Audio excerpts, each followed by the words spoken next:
L'étrange maison haute dans la brume par Howard Phillips Lovecraft. Tous les matins, près des falaises de Kingsport, une étrange brume monte de la mer. Blanche et duveteuse, elle s'élève des profondeurs versées par Rèdre, les nuages, toute pleine de rêves de pâturages humides et de cavernes de Léviathan.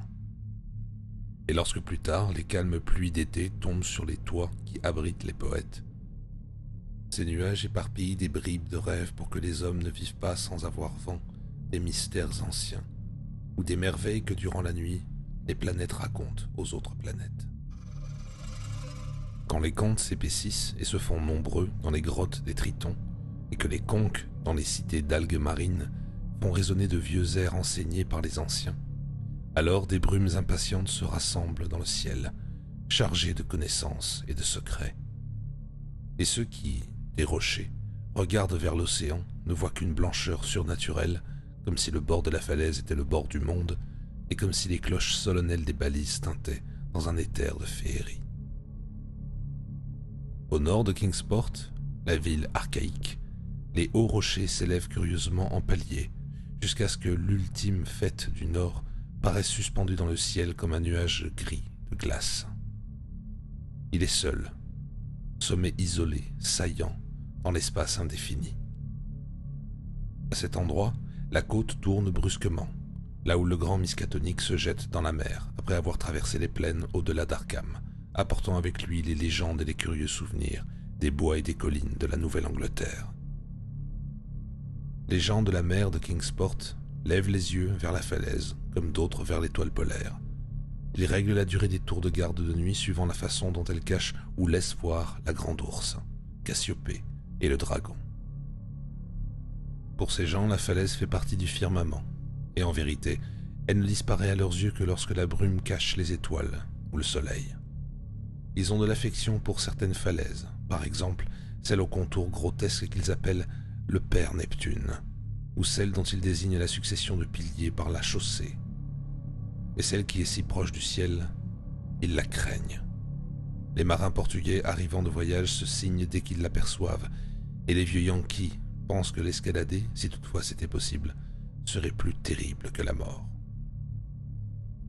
Il y a cependant une vieille bâtisse au sommet de cette falaise, et le soir on peut voir briller de la lumière derrière ses fenêtres à petits carreaux. Cette maison a toujours été là. Les gens disent que celui qui y demeure converse avec les brumes matinales qui s'élèvent des profondeurs.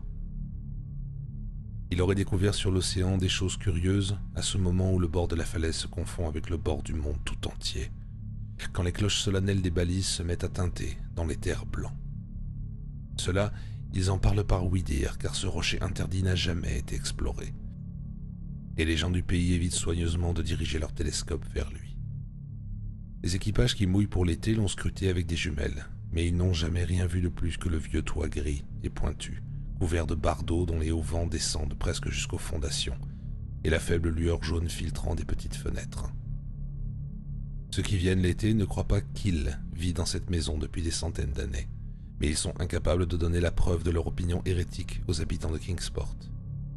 Même le vieil homme terrible, qui parle à des pendules de plomb longées dans des bouteilles, qui achète ses provisions avec des pièces d'or espagnoles séculaires et qui conserve des idoles de pierre dans la cour de sa maison antédiluvienne de Water Street, ne peut qu'affirmer que les choses étaient déjà ainsi quand son grand-père n'était qu'un petit garçon, et qu'elles devaient l'être des siècles auparavant, quand Belcher, Shirley, Pownall étaient les gouverneurs de Sa Majesté pour la province du Massachusetts.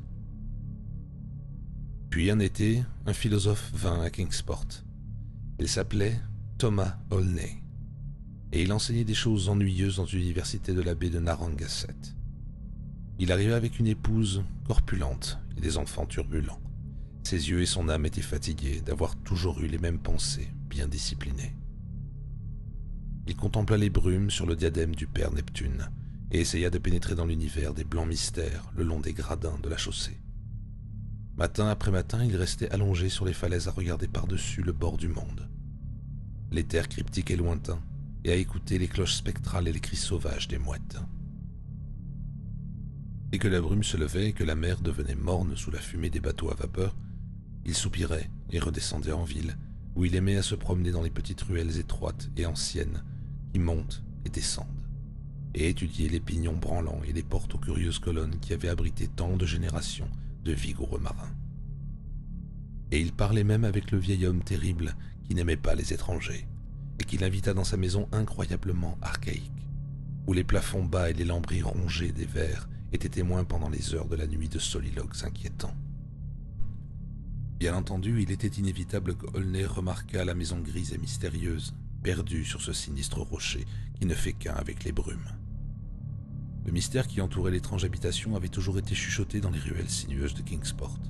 Le vieil homme terrible racontait d'une voix asthmatique l'histoire qu'il tenait de son père, qui avait aperçu, une nuit, un éclair immense surgir de cette maison au toit pointu et s'élever vers les nuages du ciel. Grand-mère Horn, dont la petite demeure dans Ship Street est toute couverte de mousse, racontait que sa grand-mère avait entendu dire que des formes étranges de brume s'envolaient et entraient directement par la porte unique de cet endroit inaccessible, car la porte se trouve au bord de la falaise, côté océan, et n'est visible que des bateaux. À la fin, curieux d'apprendre des choses nouvelles et aucunement retenu par la peur des habitants de Kingsport ou par la paresse habituelle des estivants, Aulnay prit une décision terrible. Malgré son éducation conservatrice, ou peut-être à cause d'elle, car les existences routinières nourrissent des désirs silencieux pour l'inconnu, il fit le serment d'escalader cette falaise et de visiter l'antique maison grise qui se dressait dans le ciel. À juste titre, la partie la plus rationnelle de sa personnalité lui suggérait que les habitants du lieu devaient y accéder depuis l'intérieur du pays.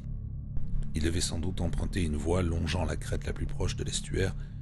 Probablement faisaient-ils leurs achats à Arkham, sachant combien les habitants de Kingsport aimaient peu leur maison, et peut-être étaient-ils simplement incapables de descendre à la falaise du côté de la cité. Aulnay marcha le long des falaises, plus basses, jusqu'à l'endroit où le grand rocher s'élevait insolemment pour se marier avec les choses célestes. Il s'assura qu'aucune force humaine ne pouvait l'escalader ou le descendre au côté sud par cette pente menaçante.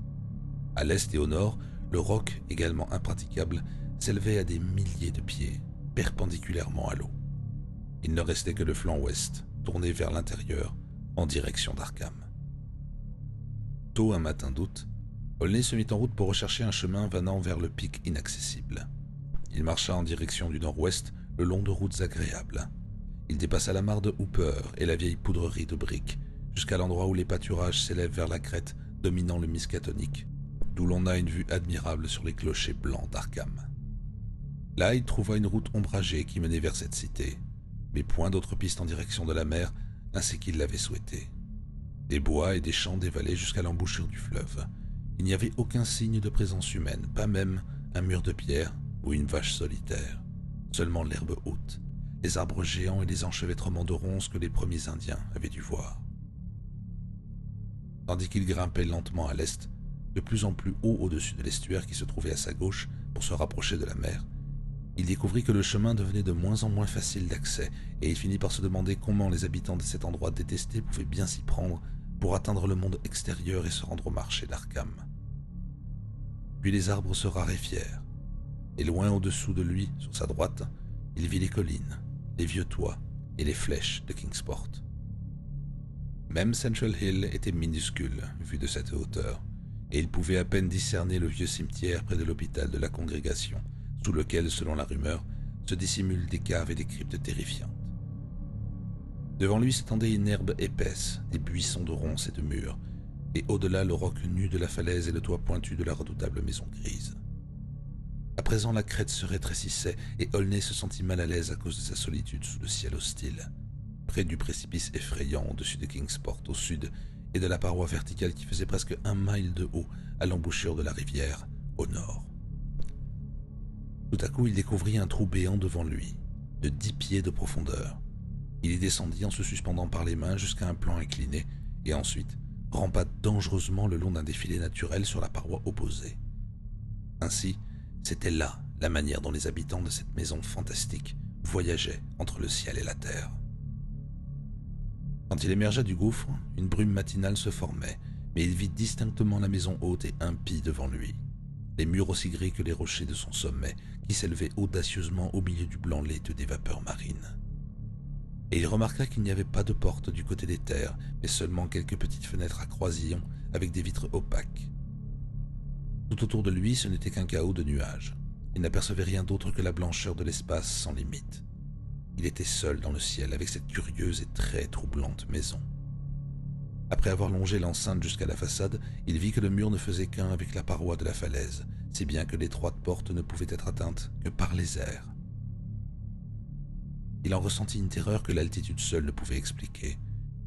N'était-il pas très étrange que des bardeaux aussi rongés par les vers aient survécu au temps, et que des briques aussi croulantes forment une cheminée qui tienne encore debout? Comme la brume s'épaississait, Olney fit le tour de la maison jusqu'aux fenêtres des côtés nord, ouest et sud, qu'il trouva toutes verrouillées. Il en fut vaguement content, car plus il voyait cette maison, moins il désirait y pénétrer. C'est alors qu'un son le fit sursauter.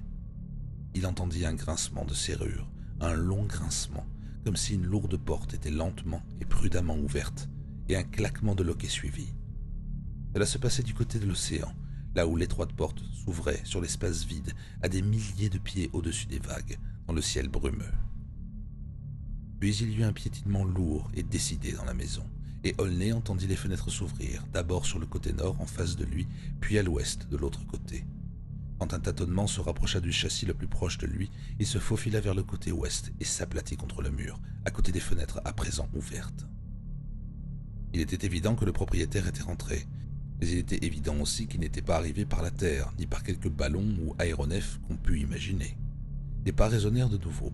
Olney contourna l'habitation par le nord, mais avant qu'il pût trouver un abri, une voix appela doucement, et il sut qu'il allait rencontrer son hôte. Penché à la fenêtre ouest, il avait un grand visage à la barbe noire, dont les yeux phosphorescents portaient l'empreinte de spectacle inouï. Mais la voix était douce, curieusement désuète, si bien que Olney ne frissonna pas quand une main brune se tendit vers lui pour l'aider à pénétrer dans cette étrange pièce basse, aux boiseries de chêne noir et aux meubles de style Tudor. L'homme était vêtu de vêtements très anciens. Il était comme auréolé par la science des mers et par des rêves de haut galion. Olney ne se souvint ni de toutes les merveilles qu'il lui raconta, ni même qui il était, mais il affirma que l'homme était bienveillant, plein de la magie des songes insondables du temps et de l'espace. La petite pièce semblait verte. Elle paraissait éclairée par une faible lueur aquatique, et Olney vit que les fenêtres qui donnaient à l'est n'étaient pas ouvertes, mais fermées pour protéger de la brume, par des vitres épaisses et ternes comme le fond des vieilles bouteilles. L'hôte barbu avait l'air jeune, mais son regard semblait provenir du fin fond des temps. D'après les légendes qu'il racontait sur d'extraordinaires choses anciennes, on pouvait deviner que les gens du village avaient raison de dire qu'il était en communication avec les brumes de la mer et les nuages du ciel depuis la naissance du premier village capable de contempler de la plaine sa retraite solitaire. La journée finissait et Olney écoutait encore les histoires du temps ancien et des lieux éloignés. Il apprit comment les rois de l'Atlantide avaient combattu ces êtres gluants et impies qui étaient sortis en rampant des crevasses du fond de l'océan, et comment le temple à colonnes couvert d'algues de Poséidon peut encore être aperçu à minuit par les bateaux en détresse qui savent, en le voyant, qu'ils sont perdus. L'époque des Tritons fut évoquée, mais l'hôte devint hésitant lorsqu'il parla des premiers âges précédant la naissance des dieux, ou même des anciens dieux, quand les autres dieux venaient danser au sommet de Hatekla, dans le désert de pierre près d'Ultar, de l'autre côté de la rivière Sky. C'est à ce moment qu'on entendit frapper à la porte, à cette ancienne porte de chêne cloutée, au-delà de laquelle il n'y avait que l'abîme des nuages blancs. Olney sursauta de peur, mais l'homme à la barbe lui fit signe de rester calme. Il alla sur la pointe des pieds jusqu'à la porte pour regarder à travers le judas. Ce qu'il y vit lui déplut, car il pressa son doigt sur ses lèvres et revint sur la pointe des pieds, fermer toutes les fenêtres avant de retourner s'asseoir sur l'antique siège près de son invité. Olney aperçut alors une bizarre silhouette noire s'attarder à la vitre translucide de chacune des petites fenêtres. Et il fut content que son hôte n'eût pas répondu au coup frappé, car il y a trop de choses étranges et imprévisibles dans le grand infini, et celui qui est à la recherche des rêves doit éviter d'éveiller ou de rencontrer ceux qu'il ne faut pas. Puis les ombres commencèrent à se rassembler. D'abord les petites ombres furtives qui se cachaient sous la table, puis d'autres plus audacieuses dans les sombres coins lambrissés. L'homme à la barbe fit alors des gestes de prière énigmatiques et alluma de grandes bougies dans des chandeliers de cuivre curieusement ouvragés. Il lança de fréquents coups d'œil vers la porte comme s'il guettait. Son attente ne fut pas vaine, puisque lorsqu'on entendit bientôt frapper à la porte d'une façon singulière, selon un code sans doute secret et très ancien. Cette fois, il ne vérifia pas même le judas, mais poussa la grande barre de chêne, fit tourner la serrure et déverrouilla la lourde porte, l'ouvrant toute grande aux étoiles et à la brume. À cet instant, un flot d'harmonie obscure pénétra dans la pièce, puis, venus des profondeurs océanes, tous les rêves et les souvenirs des puissants disparus de la terre, et des flammes dorées jouèrent sur les chevelures d'algues, si bien que Olney fut ébloui et leur rendit hommage. Neptune était là, avec son trident, et les tritons joueurs et les néréides fantastiques. Sur le dos des dauphins se balançait un vaste coquillage à l'intérieur duquel il y avait la forme grise et terrible du primitif Nodens, le maître du grand abîme. Les conques et les tritons firent entendre de curieux bruits, et les néréides émirent d'étranges sons en frappant sur les coquilles de monstres inconnus qui se dissimulent dans les noires cavernes marines. Le vénérable Nodens, alors, étendit sa main flétrie et aida Olney et son hôte à pénétrer dans le vaste coquillage. Les conques et les gongs firent entendre une clameur sauvage et effrayante. Le fabuleux équipage s'élança dans les terres sans limite, tandis que le bruit de ses cris se perdait dans les échos du tonnerre. Toute la nuit à Kingsport, on observa la falaise élevée chaque fois que la tempête et les brumes le permettaient. Lorsque vers l'aube les petites fenêtres s'assombrirent, on parla à voix basse du malheur et du désastre. Et les enfants et la femme corpulente d'Aulnay adressèrent leurs implorations au dieu des baptistes et prièrent pour que le voyageur trouvât à emprunter un parapluie et des caoutchoucs, à moins que la pluie ne s'arrêtât d'ici le matin. Puis l'aurore sortit de la mer, dégoulinante d'eau et couronnée de brume, et les balises tintèrent solennellement dans les tourbillons de l'éther blanc. Et à midi, les corps des elfes résonnèrent au-dessus de l'océan, tandis que Aulnay descendait des falaises, sec et chaussé légèrement, faisait son entrée dans Kingsport avec l'air de quelqu'un qui a vu des pays lointains. Il fut incapable de se souvenir de ce qu'il avait rêvé dans la cabane de l'ermite sans nom, perché dans le ciel, pas plus qu'il ne sut dire comment il était descendu de ce rocher, où l'homme n'avait jamais mis les pieds. Il ne parla jamais de son aventure, excepté avec le vieil homme terrible, qui murmura dès lors des choses curieuses dans sa longue barbe blanche, jurant que l'homme qui était descendu de la falaise n'était plus le même que celui qui y était monté, et que l'esprit perdu de celui qui s'appelait Thomas Aulnay flottait là-haut, sous le toit gris et pointu, soit parmi les hauteurs inconcevables de cette sinistre brume blanche. Et depuis ce jour, à travers de longues années de grisaille et de lassitude, le philosophe a travaillé, mangé, dormi et accompli sans se plaindre tous les actes d'un citoyen. Il ne se languit plus de la magie des collines lointaines et ne soupire plus après les secrets qui émergent comme des récifs verts d'une mer sans fond. La monotonie de sa vie ne lui cause plus de tristesse et ses pensées bien disciplinées suffisent à son imagination. Son épouse devient plus corpulente, ses enfants, grands, plus turbulents, et il ne manque jamais lorsque l'occasion s'en présente de montrer qu'il est fier d'eux. Dans son regard, il n'y a pas de lueur d'inquiétude, et s'il écoute parfois les cloches solennelles et les trompes des elfes lointains, c'est seulement la nuit, quand errent de vieux rêves. Il n'a jamais revu Kingsport, car sa famille n'aimait pas les vieilles maisons, et se plaignait de ce que les tuyaux fonctionnaient mal. Ils ont maintenant un bungalow à Bristol Islands, où il n'y a pas de falaises élevées et où les voisins sont modernes et civilisés. Mais à Kingsport, d'étranges histoires circulent, et même le vieil homme terrible admet que quelque chose que son grand-père ne lui a pas raconté, car maintenant, quand le vent du nord souffle avec bruit au-dessus de l'ancienne maison qui se confond avec le firmament, le silence inquiétant et menaçant qui existait bien avant la peste qui ravagea le village de Kingsport est enfin rompu, et les vieilles gens parlent des voix joyeuses qu'ils entendent chanter et d'un rire qui résonne de joie supraterrestre. Et ils disent que le soir, les fenêtres sont plus éclairées qu'auparavant. Ils disent encore que l'aurore vient plus souvent en ce lieu, drapé de couleurs bleues brillantes, avec des visions d'univers gelés, tandis que le rocher et la maison se détachent, noirs et fantastiques, sur un décor échevelé. Et les brumes de l'aube sont plus épaisses. Quant aux marins, ils ne sont plus absolument sûrs que les tintements étouffés de la mer soient ceux des balises. Le plus curieux de tout, cependant, c'est la disparition des anciennes craintes dans le cœur des jeunes gens de Kingsport. Ils sont enclins maintenant à écouter la nuit le bruit vague du vent du nord, et ils jurent que ni le mal ni la douleur ne peuvent habiter la vieille maison au toit pointu, car la joie résonne dans ces nouvelles voix, et avec elle le tintement des rires de la musique. Ils ne savent pas quelle légende les brumes marines peuvent apporter à ce pinacle hanté, mais ils désirent ardemment connaître les merveilles qui frappent à la porte béante de la falaise quand les nuages sont très épais. Aussi, les vieux craignent-ils qu'un jour ils n'essayent de grimper l'un après l'autre vers ce pic inaccessible dans le ciel pour y découvrir le secret séculaire caché sous le toit pointu à bardeaux qui fait partie des rochers, des étoiles et des anciennes craintes de Kingsport. Ils ne doutent pas que ces jeunes gens aventureux reviendront, mais ils pensent qu'une lueur disparaîtra de leur regard et la volonté quittera leur cœur. Ils souhaitent que le vieux Kingsport avec ses ruelles abruptes et ses pignons archaïques continue d'exister et ne tombe pas dans l'apathie, tandis que s'amplifierait le cœur d'Érith dans ce terrible nid d'aigle inconnu où les brumes et les rêves s'arrêtent pour se reposer au cours de leur voyage de la mer vers les cieux. Ils ne veulent pas que les âmes de leurs jeunes hommes quittent les foyers agréables et les tavernes aux toits en croupe du vieux Kingsport, pas plus qu'ils ne désirent que les rites et les chansons de cet endroit rocheux augmentent d'intensité. Car de même que la voix est venue apporter de nouvelles brumes de la mer et de nouvelles lumières du nord, ils disent que d'autres voix apporteront encore plus de brumes et plus de lumière, jusqu'à ce que peut-être les anciens dieux, auxquels ils font allusion seulement en chuchotant de crainte que le pasteur ne les entende, sortent des profondeurs inconnues du désert de Kadat pour s'installer sur le rocher si proche des collines et des vallées riantes de ce peuple tranquille de pêcheurs.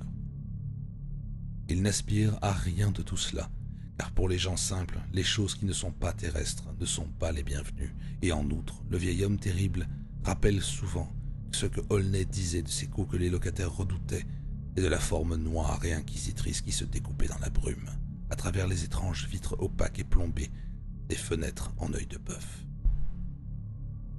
Cependant, seuls les anciens peuvent décider de ces choses, et pendant ce temps, la brume matinale s'élève toujours au-dessus de ce pic solitaire et vertigineux surmonté de la vieille maison, la maison grise au haut vent bas, où l'on ne voit personne, mais où le soir apporte des lumières furtives tandis que le vent du nord se fait l'écho d'étranges divertissements. Blanche et dufteuse, la brume s'élève des profondeurs vers ses parèdres les nuages, pleine de rêves et de pâturages humides et de cavernes de Léviathan. Et lorsque les contes s'épaississent et se font nombreux dans les grottes des Tritons, et que les conques dans les cités d'algues marines font résonner de vieux airs enseignés par les anciens, alors que des brumes impatientes se rassemblent dans les cieux, chargées de connaissances et de secrets. Et ceux qui de Kingsport, nichés inconfortablement sur les falaises inférieures, en dessous de cette redoutable sentinelle de pierre, regardent vers l'océan, ceux-là ne voient qu'une blancheur surnaturelle, comme si le bord de la falaise était le bord du monde, et comme si les cloches solennelles des balises résonnaient dans un éther de féerie.